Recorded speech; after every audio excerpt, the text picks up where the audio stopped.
warahmatullahi wabarakatuh. Kami akan membahas chapter 9 yang berjudul Achieving Operational Excellence and Customer Intimacy Enterprise Application, yang berarti mencapai keunggulan operasional dan keintiman pelanggan melalui aplikasi perusahaan. Nah, untuk dari tim kami sendiri, yaitu ada saya sendiri, Nisal Hikmiyah, dan Laila Tusi Sarifah. Kemudian ada pertanyaan ya, kalau mendengar operasional bisnis dalam bidang aplikasi gitu. Yang pertama ada bagaimana sistem perusahaan membantu bisnis mencapai keunggulan operasional. Yang kedua ada bagaimana sistem manajemen rantai pasokan mengkoordinasikan perencanaan produksi dan logistik dengan pemasok. Yang ketiga ada bagaimana sistem manajemen berhubungan dengan pelanggan membantu perusahaan mencapai kedekatan para pelanggannya. Yang keempat ada apa saja tantangan yang ditimbulkan oleh aplikasi perusahaan. Yang terakhir ada bagaimana aplikasi perusahaan yang digunakan dalam platform untuk layanan baru identitas fungsional. Next, untuk sistem perusahaan sendiri ada Enterprise Resource Planning atau ERP, yang merupakan sistem yang didasarkan pada sebuah paket perangkat lunak yang terintegrasi modul dan database pusat umum. Untuk sistem perusahaan ini sendiri digunakan dalam hampir semua kegiatan bisnis internasional atau bisnis internal perusahaan. Ketika informasi baru dimasukkan oleh suatu proses, informasi yang dibuat segera tersedia untuk proses bisnis lainnya. Aplikasi ini sendiri seketika ada pemesanan di dalam divisi penjualan, sistem yang terintegrasi dan database yang terpusatkan akan memverifikasi database kredit pelanggan, jadwal pengiriman, rute pengiriman, dan cadangan item yang diperlukan dari bagian persediaan. Secara otomatis penjualan dan persediaan perkiraan produksi segera diperbarui. Buku besar dan tingkat kas perusahaan secara otomatis diperbarui dengan informasi pendapatan dan biaya dari pesanan. Penggunaan sistem ini juga memanfaatkan dan mencari tahu di mana yang urutan tertentu adalah setiap menit. Manajemen bisa mendapatkan informasi di setiap titik. Next, di sini ada sistem perusahaan, perangkat lunak perusahaan. Yang pertama ada dibangun di sekitar ribuan proses bisnis standar yang mencerminkan praktik-praktik. Yang pertama ada keuangan atau akuntansi, yaitu buku besar, hutang dagang, dan lain-lain. Yang kedua ada sumber daya manusia, meliputi administrasi personalia, pengajian, dan lain-lain. Yang ketiga ada manufaktur atau produksi, meliputi pembelian, pengiriman, dan lain-lain. Yang terakhir ada penjualan atau pemasaran, meliputi pemrosesan pesanan, penagihan, perencanaan, penjualan, dan lain-lain.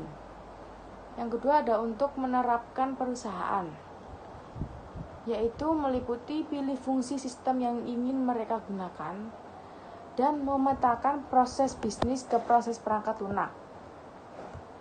Next, di sini ada sistem perusahaan. Bagaimana sistem perusahaan bekerja? Sistem perusahaan menampilkan serangkaian modul perangkat lunak terintegrasi dan database pusat yang memungkinkan data dibagikan oleh banyak proses bisnis dan area fungsional yang berbeda di seluruh perusahaan. Ya, di sini bisa dilihat ada gambar ya dari centralized database itu. Kalau ke atas ada finance atau accounting yang meliputi cash on hand, account receivable, customer credit, dan revenue. Terus yang ke kanan ada human resources yang meliputi hard worker, labor cost, dan job skill. Untuk yang ke kiri ada sales dan marketing yang meliputi order, sales forecast, return request, and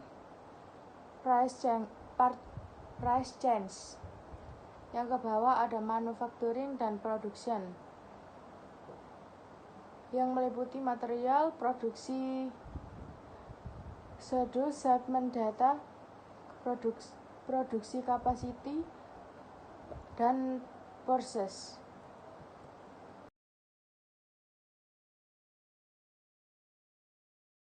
Next, di sini ada nilai bisnis sistem perusahaan. Yang pertama ada meningkatkan efisiensi operasional.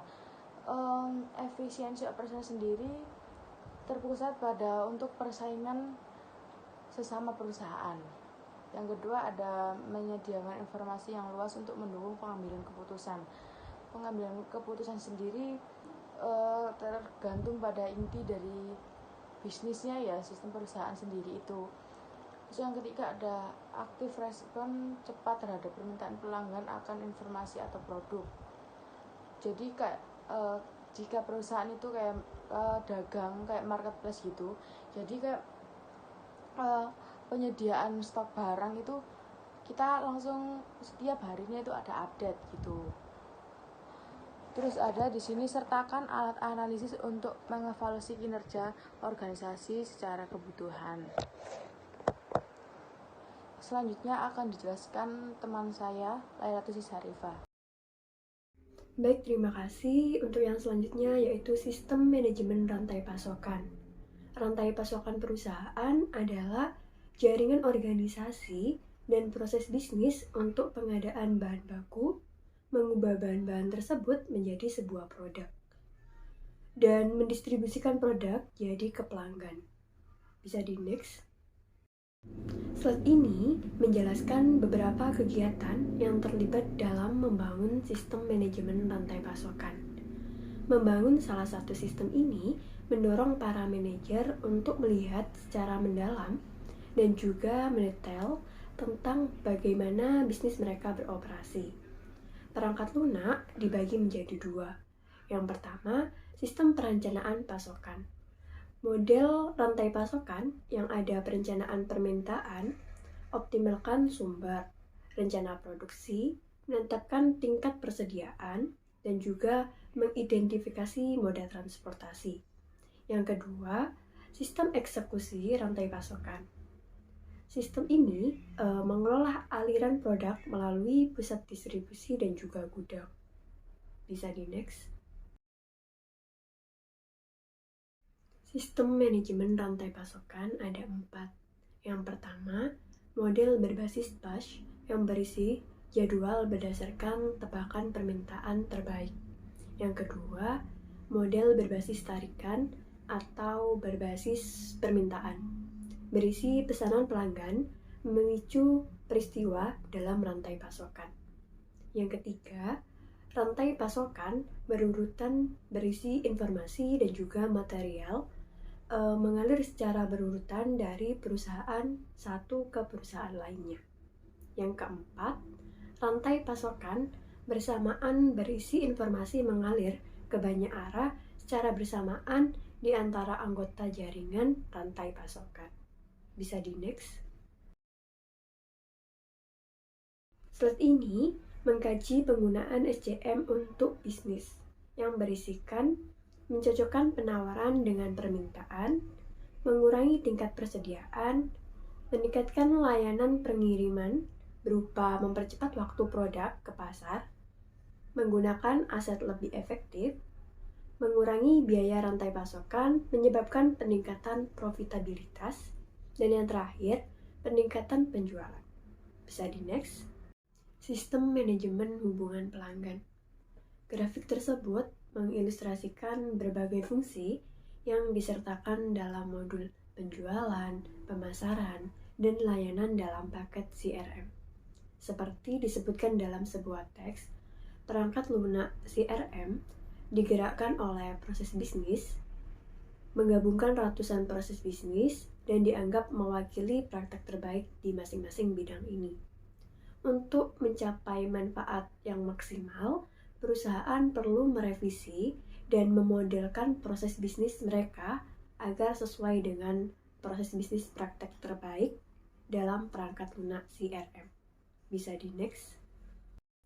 CRM operasional. Yang pertama, aplikasi yang menghadap pelanggan.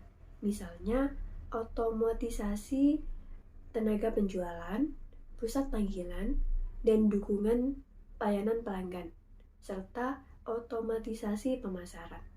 Yang kedua, CRM Analytics. Menganalisis keluaran data pelanggan dari aplikasi CRM operasional berdasarkan gudang data yang diisi oleh sistem CRM operasional dan juga titik sentuh pelanggan. Bisa di next. Kesempatan dan tantangan dari aplikasi sebuah perusahaan. Aplikasi perusahaan sulit untuk diterapkan. Mereka membutuhkan perubahan organisasi, investasi perangkat lunak baru secara besar-besaran, dan penilaian yang cermat dalam hal sistem akan meningkatkan kinerja organisasi ataupun suatu perusahaan. Bisa di next. Aplikasi perusahaan, peluang dan juga tantangan terbagi menjadi dua. Yang pertama, platform layanan. Yang kedua, perangkat lunak portal.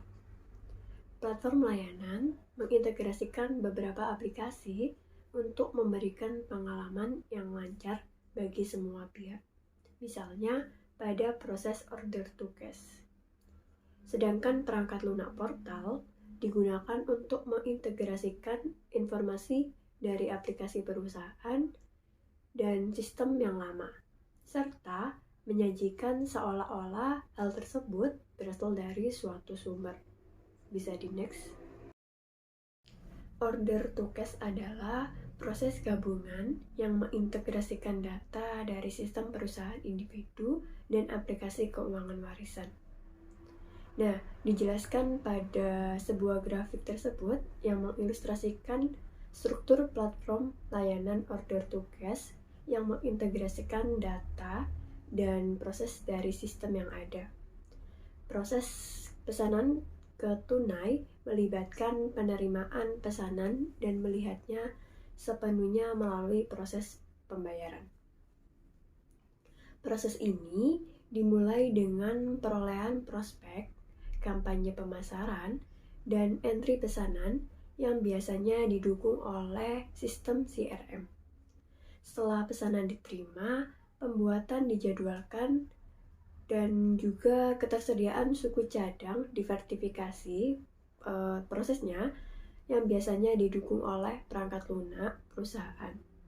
Pesanan kemudian ditangani oleh proses perencanaan distribusi, pergudangan, pemenuhan pemesanan, dan pengiriman yang biasanya didukung oleh sistem manajemen rantai pasokan, yang pada akhirnya pesanan ini ditagih ke pelanggan dan ditangani oleh aplikasi keuangan perusahaan ataupun piutang. Jika pembelian pada titik tertentu membutuhkan layanan pelanggan, sistem manajemen hubungan pelanggan akan kembali digunakan. Sekian presentasi dari kelompok kami, kurang lebihnya mohon dimaafkan. Saya tutup. Wassalamualaikum warahmatullahi wabarakatuh.